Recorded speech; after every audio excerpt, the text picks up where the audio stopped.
بسم الله الرحمن الرحيم. السلام عليكم ورحمة الله وبركاته. قبل ما نبدأ في الكلام اعمل لايك للفيديو واعمل اشتراك في القناة. لو انت أول مرة تشوفنا اعمل اشتراك في القناة عشان تقدر تستفيد من الفيديوهات اللي احنا بنعملها.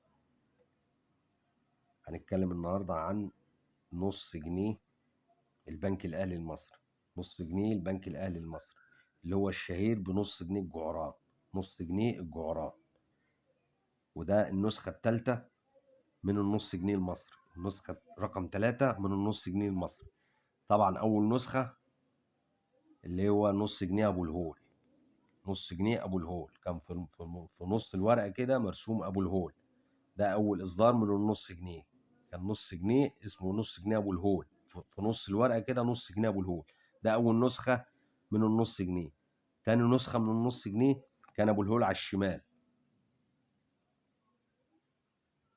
كان أبو الهول موجود على شمال الورقة.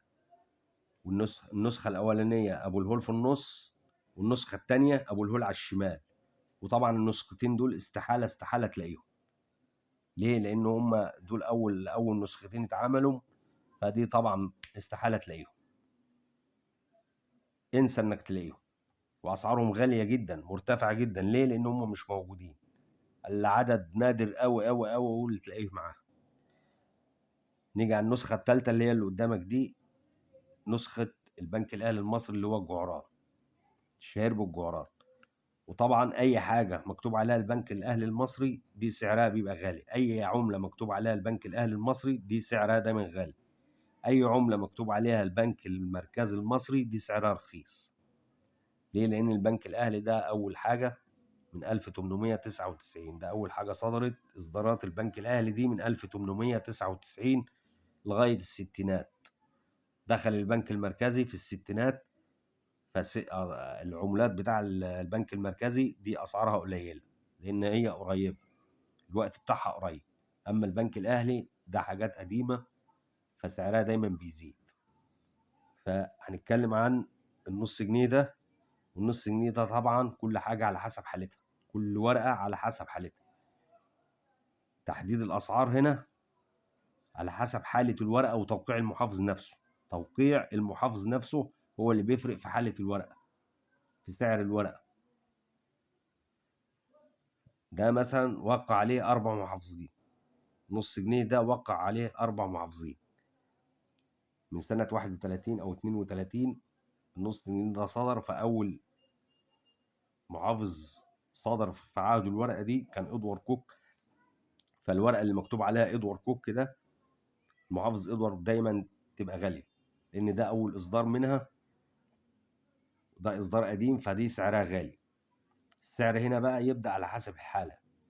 يعني المحافظ لو إدوارد كوك والورقة مكتوب عليها المحافظ كوك، فدي سعرها يبدأ من 500 فيما فوق، من 500 جنيه فيما فوق، على حسب برضه حالة الورقة. لو ورقة أنصر زيرو ما اتلمستش تخش في 2000 ونص 3000 جنيه. لو المحافظ كوك كده. المحافظ اللي بعديه الورقة تبدأ من 300 جنيه. السعر يبدأ من 300 جنيه، وبرضه على حسب حالة الورقة. كل ما كانت حالة الورقة نظيفة، مش متكسرة، ما فيهاش قطعات، ما لهاش خبيط، سعرها يعلى. متنية بقى الكلام ده كله عليها شخابيط، السعر ينزل على طول. كل حالة ولها سعر، كل حالة ولها سعر. فالورقة طول ما هي زيرو معاك تعمل سعر عالي، متكسرة فيها تنيات السعر ينزل. فده قلنا سعره يبدأ، لو النسخة بتاع الكوك دي تبدأ من 500 جنيه فيما فوق. المحافظين اللي بعده تبدأ من 300 جنيه فيما فوق، لأن النص جنيه ده غالي.